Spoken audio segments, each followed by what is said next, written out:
to review this presentation on how to use the Affordable Care Act to create a world-class employee health care benefit program for employees. What we're going to be focusing on today is not what's going on in the employee benefit world relative to healthcare reform. Because right now the conversation about healthcare reform is revolving around what healthcare reform is going to do to you. All the seminars, the workshops, they talk about how you can avoid the penalty, and what are you going to do about this? What are you going to do about that? It's woe is me. And it doesn't really matter also what you think about this law. Some people think that the Healthcare Reform Act is the worst mistake our country has ever made, and is going to just be the downfall of the country. Other people think it's the best thing since the Declaration of Independence, and they just think it's a wonderful thing. Neither of those things matter. We're not talking about the merits of the law as it relates to the country in any way, shape, or form. What we're talking about is the fact that since the law is the law, what can we do about it?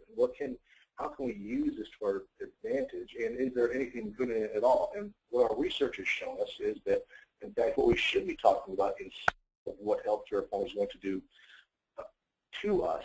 We should be talking about what healthcare reform is going to do for us. So, with that in mind, we're going to jump right in here. Here is the central question for employers. In 2014 and 2015, are they going to go with or without group health insurance? And before we go any further, I do want to make sure you understand this is an employer-focused presentation, and so this is something that we would do for an employer. But as you go through it, you'll see that it helps to illustrate even for the agent the concepts that you'll be presenting. And so it's been very, very helpful for agents to go through this as well as employers. But you'll notice it's kind of focused on employers as we go. So as an employer in 2014 or 2015, are you going to go with or without group health insurance? So the question is then, do you keep your group health plan in place to keep your employees happy and comply with the Affordable Care Act, or do you go without group health insurance altogether, send your employees to the public marketplace and take any penalty you may have coming if a penalty ever happens? And then, of course, how do you decide? Do you decide based on what's best financially for the company or what's best for the employees? Well, what if the best option for the company and the best option for the employees were the same thing? As it happens, there's an option that just may be best for both the business and the employees from a financial perspective. We're going to take a look at that. But before we do, we have to address three misconceptions that are out there for 2014 and 2015. These are huge things that are getting in the way of employers making informed, intelligent decisions, balanced decisions relative to their employee health care benefit program. The first one is huge. The group insurance is the best way for employees to get health insurance. Now, if you don't believe this, if you don't think you believe this, think back to the last time anyone you know got a job. What's the first question you ask them? Does it have benefits? We judge jobs, the value of a job. Is it a good job? Is it a bad job? Based on whether or not it has health insurance and how good or how bad that health insurance is. And you got to give group health insurance some credit, because up until now there's been some validity to that position, because group health insurance has provided better coverage. It's guaranteed issue. It covers things individual doesn't cover, like maternity and pre-existing conditions.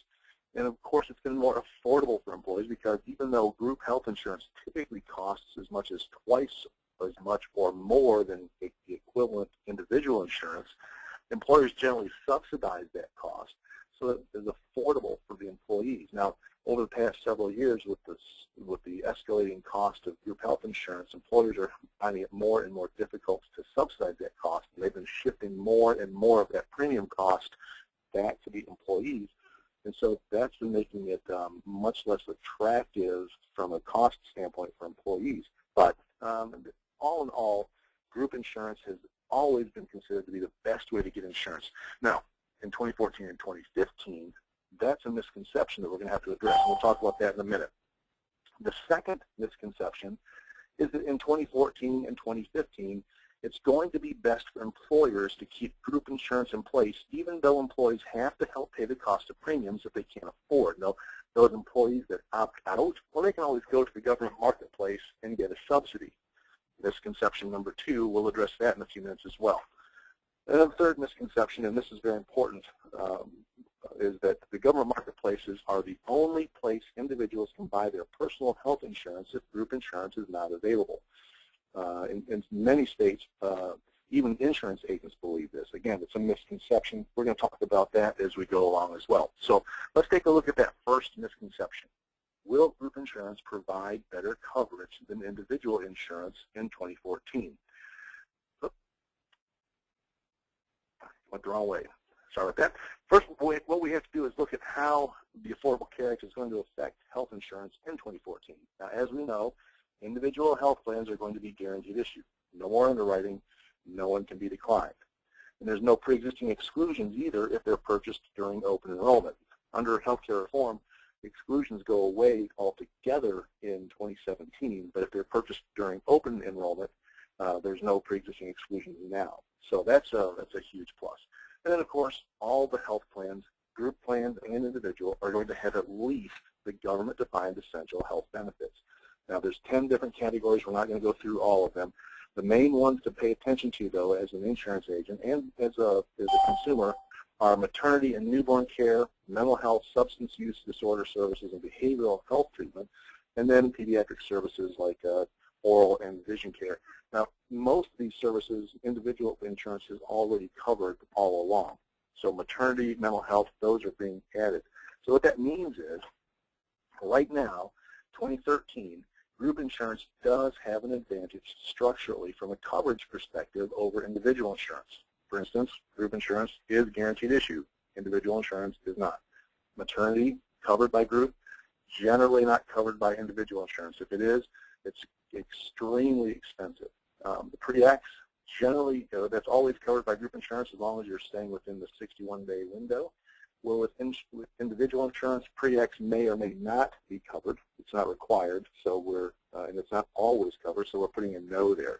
Starting in 2014, however, group insurance and individual insurance will both be guaranteed issue. Both will cover maternity. Both will offer pre-existing exclusion coverage. So what that means then is, in 2014, individual health insurance will have the same level of benefits that group insurance will have. So that first part of that first misconception goes away. Group insurance is not better coverage starting in 2014. So let's look at the second part of that first misconception. Will group insurance be more affordable than individual insurance in 2014? Now, some of you have already seen a slide like this if you've been on any HPA webinars, but we're going to take a look at a 45-year-old employee with a family of 4, married, 2 kids, makes $45,000 a year annual income. Now, the employer has a health plan in place. According to the Kaiser Foundation, the average cost for single-only coverage across the country is about $5,500 a year. The average cost for family coverage is about $16,000 per year. And so what we're going to take a look at now is if that employer pays 50% of the single coverage. A very common structure, and it requires the employees to pay the difference. So in this case, the employer is going to pay half of his single coverage, which would make $2,750. That's half of $5,500. And then if that employee wants coverage for his family, he's going to have to pony up $13,250 a year for coverage for his family. Now, if he's only making $45,000 a year, that's almost a third of his income, and there's like no way in the world he's going to participate at the family level. So he may have single coverage, but his family's going to go uncovered. Let's take a look at the employer pays 50% of the family coverage. That means he's going to put out $8,000 a year, and the employee would have to pay $8,000 per year. Now that's still a pretty big amount. That's well over $700 a month. So for both of these options, we're looking at maybe a moderate mortgage as opposed to a large mortgage for the 50% of single. At $45,000 a year, it's going to be difficult for a family to pay as much for their health care premium as they are for their house. And so a lot of family employees are just not going to participate. So what happens in 2014 if the employer says, you know what, no group, we're getting rid of this, I don't care what happens, the employees can go to the exchange and get their insurance themselves. So what will become of this 45-year-old family of 4? Well, that employer, he's going to pay either $0, or if he's a large employer and the penalties ever come back into play, he's going to pay maybe $2,000, but that employee is only going to pay $2,650 a year for family coverage. That's because at $45,000, a family of 4 is at 191% of the federal poverty limit. And at 191% of the federal poverty limit, they're only required to pay 5.89% of their income for their insurance premiums. 5.89% of $45,000 is $2,650. So that's all they have to pay for silver coverage. What's more, because they're at 191% of the federal poverty limit, the cost-sharing subsidy for the plan kicks in, and their 70/30 silver plan is adjusted to an 87/13 plan. And their annual out-of-pocket max is reduced from $12,700 down to $4,191. There's nowhere in the country that you can buy an 87/13 plan with an out-of-pocket for a family of less than $4,200 for $2,700 a year, even $4,700 a year, taking into account the employer's penalty. You just can't do it. So let's take a quick look at now what that family employee's choices are working for this employer. Now, if that employer keeps his affordable qualified group health plan in place, his options are he can pay $8,000 to $13,000 for family coverage from that employer's plan, or he can go out on the public exchange and buy the insurance himself for about $12,500. That's an estimate from Kaiser. And that's the estimated unsubsidized premium if you didn't qualify for a subsidy. Or he can go without insurance and pay a penalty of about $350 in 2014. That penalty, of course, would go up in 2015 and 16. Now let's take a look at what his choices are if the employer decides not to offer group insurance. He can pay about $2,700 for the government subsidized family coverage for the whole year, or he can pay $350 penalty for not having any insurance in place at all. Now, taking those two sets of options as a group, which set of options is more attractive to the employee? Obviously, if the employer does not offer group health insurance. So what that means is, in most cases, government subsidized insurance is going to be more affordable for the employee than the group insurance will be. I mean, just think about it. The government is going to take over paying for your employee group health plan. We'll talk about that a little bit more later as well. So the first misconception has been taken care of, that group health insurance is the best way for employees or for people in general to get their health insurance. As it happens, it's not better coverage anymore, and it's not more affordable for the employees. It's going to cost them more to get insurance under a group health plan in many cases, most cases really, than it would to let the employer just continue to offer group and then they pay their portion of the premium. So let's move on to that second misconception. Should an employer keep his group plan in place in 2014? Well, starting in 2014, if an employer has a group plan in place that is considered qualified and affordable, that means it's at least a bronze level plan and it doesn't cost the employees too much, those employees that opt out will not be eligible for any of the Affordable Care Act subsidies. Now, we have to slow down here. When you're talking to an employer, you're going to want to slow down because this is a little difficult to grasp. Once they get it, the light's going to go on now. Here's the thing. To qualify for a subsidy, the cost for self-only coverage to an employee must be more than 9.5% of their household income, and that's regardless of actual family status or coverage. That means that the government is not looking at the cost of family coverage if it's a family. They're looking at the cost of self-only coverage, and they're not comparing it to the employee's income. They're comparing it to household income. So the spouse's income is going to come into play. Any dependent children that are claimed as dependents on the parents' tax return are going to be considered as part of the household income. So what this means is almost no one is going to qualify for a subsidy. Let's put it in numbers that make sense, though. If this person is working for an employer that requires them to pay $1,000 a year for their self-only coverage, he picks up the rest. That means that anybody making more than $10,526 will not qualify for a subsidy. Why is that? Because $1,000, the amount that they have to pay for self-only coverage, is 9.5% of $10,526. So it would anybody making more than 10,526 would not qualify. Let's take a look at a little closer to that. The example we were looking at a little earlier. If the employee has to pay $2,500 a year for self-only coverage, that means anybody making more than $26,315 will not qualify for a subsidy. To put this in perspective, the poverty limit for a single person is $11,490. That means that if the employer makes people pay $1,000 for their self-only coverage, then nobody's going to qualify for a subsidy because everybody will be under the federal poverty limit. Anybody that makes less than $10,500 will be under the poverty limit, so the subsidies wouldn't even apply to them. The $2,500, that $26,000, $315 limit, there is a little window for families. There's a fairly decent window for single people there, but there's only a not quite $3,000 window for a family of 4 to qualify for a subsidy. The difference between their poverty limit of $23,500 and $26,300 is where their income would have to fall in order for them to qualify for a subsidy. So what this means is that it can be a little bit confusing if you try to get into the detail of it. But basically what it means is that employers that hold on to group coverage will be blocking employees that opt out from getting any sort of subsidy from the government.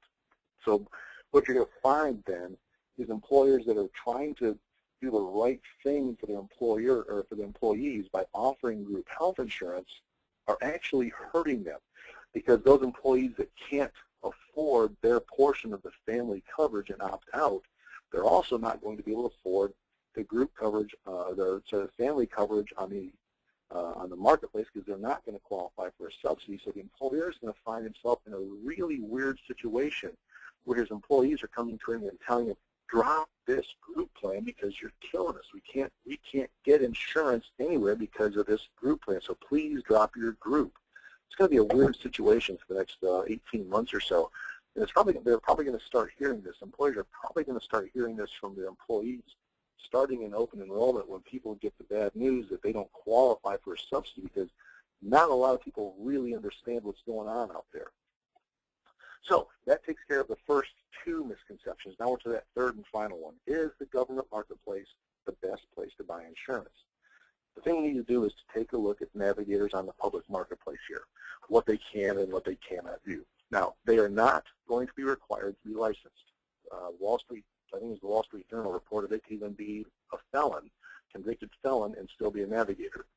They're going to be allowed to guide individuals through the subsidy application process. They can answer questions and assist in the application of marketplace health plans and programs, but they cannot offer product advice to applicants.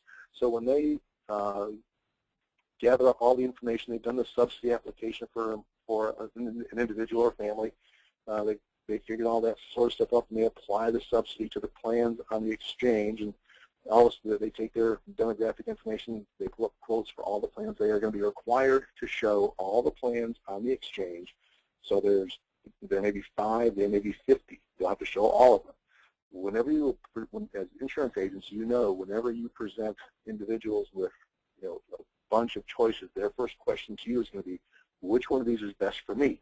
That's advice, and these navigators are not going to be able to help them. All they can do is answer questions about how the plans work, how the plans pay, that sort of thing.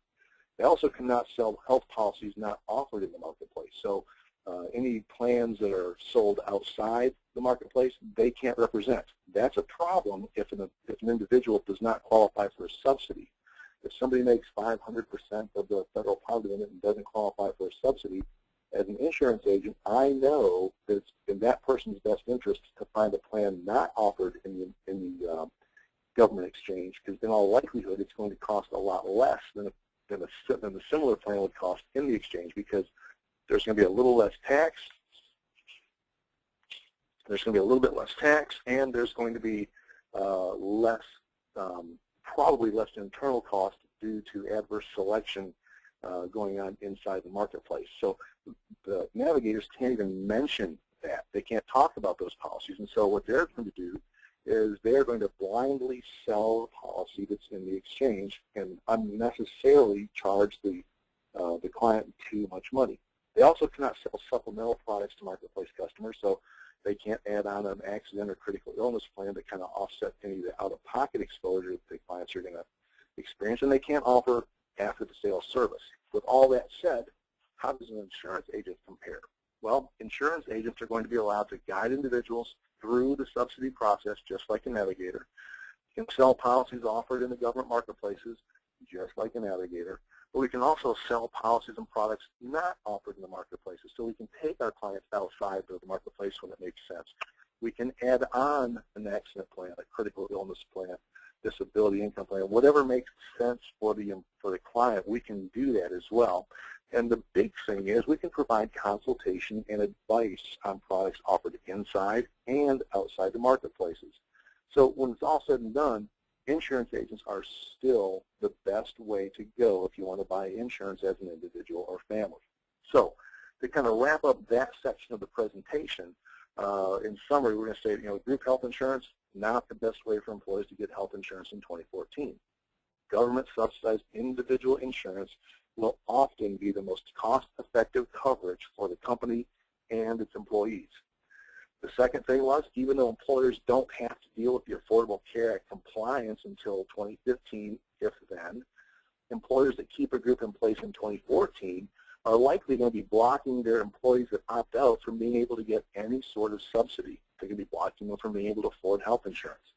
And then, of course, employers that don't offer group health insurance, either by dropping it or never having offered it, they should work to encourage their employees to work with insurance agents instead of going directly to the public marketplace.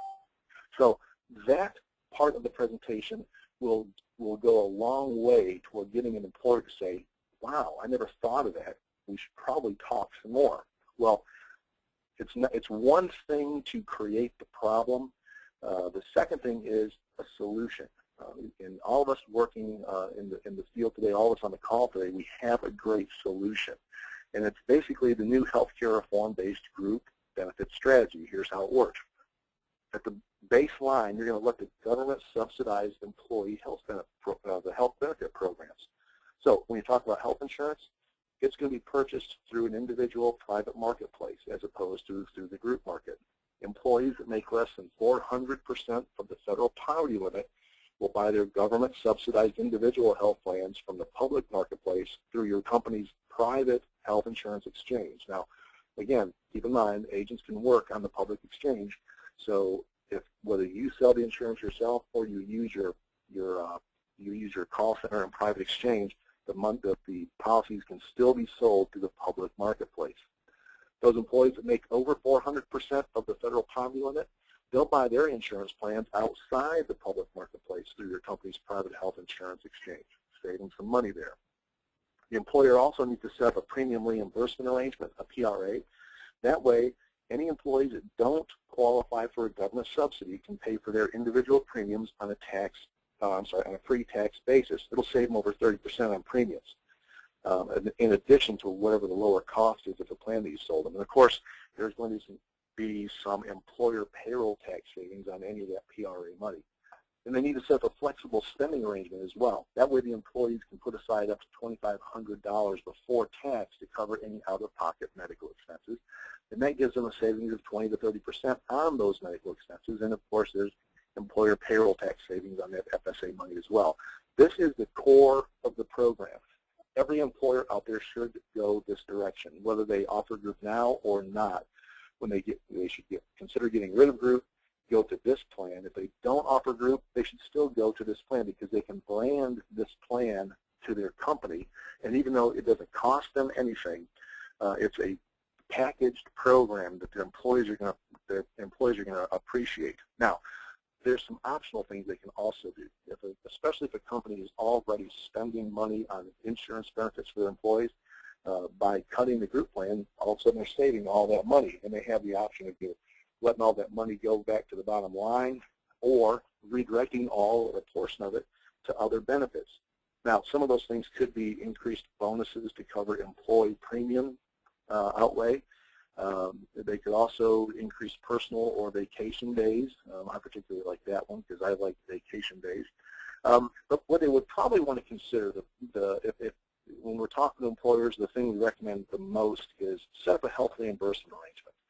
That will allow the employer to give employees a tax-free allowance to pay for their out-of-pocket medical expenses or premiums for supplemental insurance.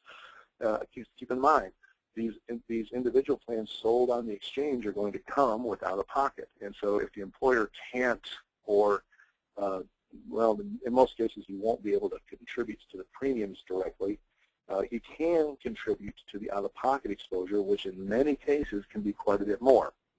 If it's depending on the type of company it is, you may want to do an HSA instead of an HRA and let those employees have the money that they don't use.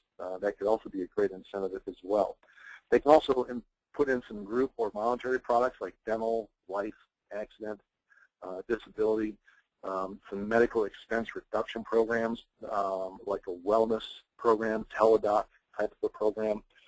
I recommend those strongly because they are very, very low cost on a group platform. You can get wellness programs, Teladoc programs, all those bundled together for $4 or $5, maybe even less per employee. And it's a great way to help your employees keep their out-of-pocket exposure down. The Teladoc program can take care of a lot of their routine doctor office visits and save them the money that they would have had to spend, reduce their out-of-pocket. So we're going to take a look at this world-class employee health care benefit program. They need to establish a private exchange. This is the final piece of it that will service all their employees and brand the benefits to their company. We're going to talk to the employers about setting up a call center and website branded to their company. You guys all know about these because you have them. It's made up of licensed American agents calling from the United States in a subsidy, and they can assist in the subsidy application and policy selection. Now, you know as well as I do, call centers today are almost all based in the Philippines and India, the Middle East, that sort of thing. So when you can confidently say that these are Americans calling from the United States, that's going to go an awful long way in establishing the confidence that the clients need in your call center. And then when they know that it can be branded to them, not just the website, but also the telephone side can be branded to them, it's going to be a very big deal. And then, of course, all of the call center represents the national and regional carriers licensed in all 50 states. And optional products can be offered through the exchange or not. Of course, it includes health insurance, but you can also do supplemental accident insurance, critical illness, all that sort of stuff. As you may or may not know, the call center also has outbound calling programs so that you can, instead of driving employees to a website, you can actually be proactive and have the call center contact all the employees to let them know what benefits they have available. Email programs are also available from the call center as well. Very, very powerful tool the call center is. So we're almost to the end here. What should employers do to prepare for 2014 now? Well, the first thing that they should do is schedule an assessment of the impact of healthcare reform on their employees to determine options for the company. We have reports that can be created that will show them, okay, here's how your employees are going to look if you keep your group health plan in place. Here's how it's going to look if you get rid of that group, if you get rid of that group health plan. If you don't have a group health plan, here's how it can look for your employees if you put this kind of a plan in place. Once you've done that, you need to, as an employer, you need to decide to implement the government-subsidized health insurance program and determine how you're going to build on the government subsidies. At some point in these last 2 or 3 slides, we're going to ask the employer a question, or actually a series of 2 or 3 questions. The first question is going to be, how much money did you spend on health care for your employees last year? And this, of course, is for employers that do, in fact, offer group health insurance. So we'll ask them, and we don't need to know the number. Don't just kind of get it in your head. I don't need to know the number. And then we'll ask them, how much did your employees have to contribute toward health insurance last year for premiums against what the company paid? And again, we don't need to know that number. Just get that number in your head. And then the third question is, how much last year did the federal government pay toward your employee health benefit program? Now, the answer to that is almost always 0. I say that because the small business tax credit is hanging out there, and some businesses may have taken advantage of it. I haven't encountered anybody yet that has in one of my presentations, so the answer has always been 0, and even if it's not 0, it's going to be close enough to 0 to be negligent, or negligible rather. So what you've been asking is like, hey, how would in 2014, how would you like it if the federal government funded your entire employee health insurance program? If they footed the bill that you would normally foot? And that usually gets their attention, because that's really what they're doing. And then what they can do is build on those government subsidies to build a program that makes their employees just stand up and take notice. So once they've come up with their plan that they're going to do, then they need to establish a PRA for those employees that don't currently have a part, they're currently opting out of the group health plan, and for those that are not going to qualify for a subsidy in 2014. They're also going to establish a branded private exchange that provides access to products and subsidies in the public marketplace and the products outside the marketplace, like we talked. Agents that provide one-on-one benefit and reform consultations with their employees, ongoing support and consultations as needed. And this is built so that if you do the selling yourself, that can be you, or it's written so that if you use the private exchange and call center, it can be the private exchange and call center. So this concept works whether you do the selling or you let the call center do the selling. Then we want to talk about what employers should do to prepare for 2014 in the 4th quarter. That's coming up in just about a month and 2 weeks, I think. Here's the first thing that they should do in the 4th quarter. They got to schedule healthcare reform transition consultations for employees. Now that's just a name we've come up with to describe, hey, you know what, we just need to have appointments with everybody during open enrollment. That's really, rather than just saying it that way, we kind of came up with a nice title that kind of sounds a little more official. That's really what they are. They are transition consultations because they're going from whatever it is they have now, either group or fending for themselves, to the government subsidized program that's being kind of corralled by their employer. So it is a transition, and they are going to need some help. At that point, their actual subsidy eligibility will be determined. The cost and structure of their existing coverage will be compared to the cost and structure of their subsidized plan. And then agents are going to assist employees in getting their subsidies and the insurance package that will best fit their needs in 2014. And that's about it. We just finish up by saying, hey, every employer is unique. Even employers that don't currently offer group health plans can set up a healthcare reform employee health benefit program at no cost. So open enrollment starts in October 1st. So time is getting short, and then we thank them for their attention. Now, that is everything. So what I want to do now is open it up for questions. If anyone has a question, go ahead and type it in or raise your hand, and I will try to get to that. Not seeing any questions just yet.